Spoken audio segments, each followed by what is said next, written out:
4 new Warriors of Chaos Legendary Lords, Regiments of Renown, and some hints about the fabled rework coming to the Warriors of Chaos. All of this and more coming in today's very sunburnt edition of the Warhammer 3 News.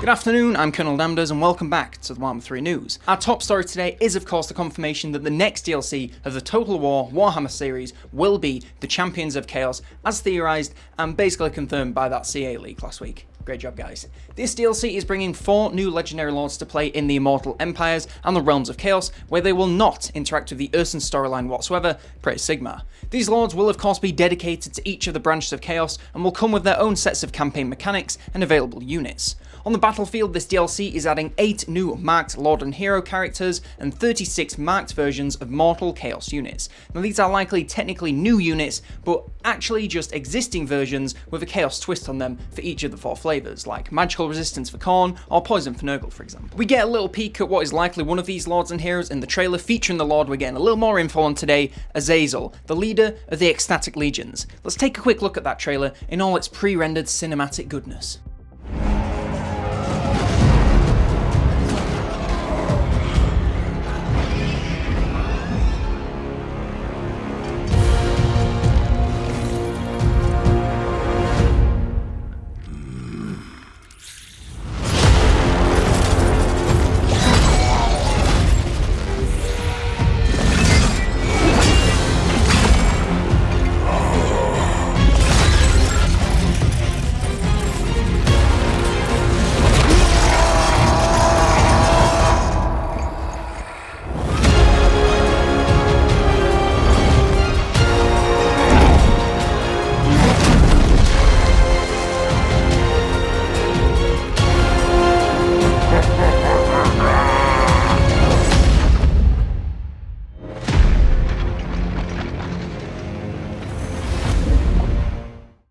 Of course, given all the purple, this guy is firmly dedicated to Slaanesh and can call from the lore of Slaanesh in combat. He's also obviously a flying lord, so will be as fast as he is devastating, which is pretty par for the course for Slaanesh. For his faction effects, he gains improved relations with most human factions, though given the hatred generally coming their way, you'll still have an uphill battle if you want to be best friends. He also grants his vassals immunity to psychology, presumably for all units, and causes them to spread his Slaanesh flavour of corruption. And he can also make use of all forms of seduction, so can take enemy units away from their armies in battle and force factions into subjugation through dark temptation.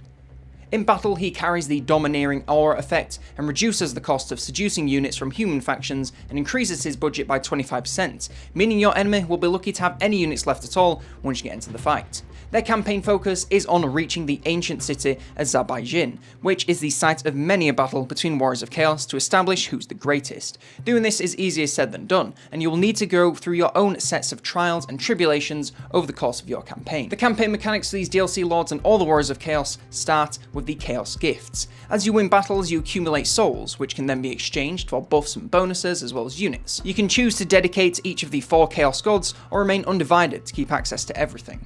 From the images shown, it looks like if your faction leader is dedicated to one of the 4 factions, they might only have access to their specific god's gifts, so hopefully they're nice and strong so it doesn't feel like you're missing out on too much. Their next mechanic is the Dark Fortresses and Vassals. Special Dark Fortress regions can be found most commonly in the Chaos and Norscan Wastes. When occupied, they allow you to construct a powerful stronghold, which you can presumably build buildings in, so settlements are finally coming to the Warriors of Chaos. It also seems you gain some vassals based on which force you take over, so you and your army of cronies can take the fight to the rest of the world.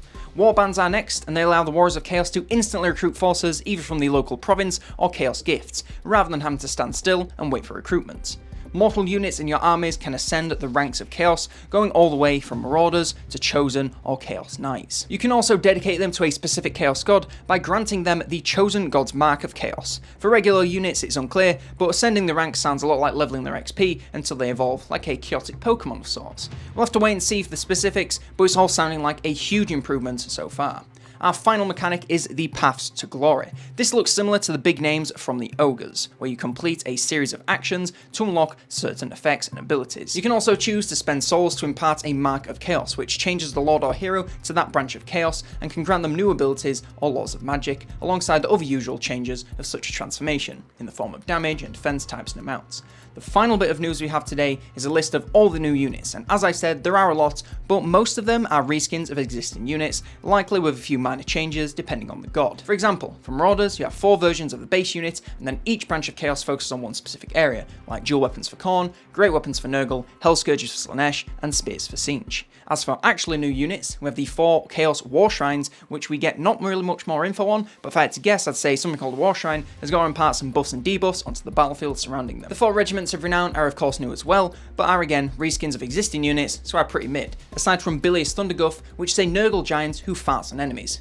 Magical. And finally, of course, all of these changes to these new Chaos Champions will be coming to the Warriors of Chaos if you already own them, and that will be totally free, including 3 new units. That's all we have for today, but we have 3 more lords to this pack to learn about, so subscribe if you don't want to miss that. If you want to support the show, you can do it by becoming a member here on YouTube or a patron on the Patreon. Doing so gets you behind the scenes, early insights into videos, increased voting power on future content, and discounts on all merch. Thanks to Henry Tucker for his support at the Officers tier, and a thank you to all supporters for their support at every single tier. One final thank you for watching, and for now, I've been Colonel Damneders, and I will see you next turn.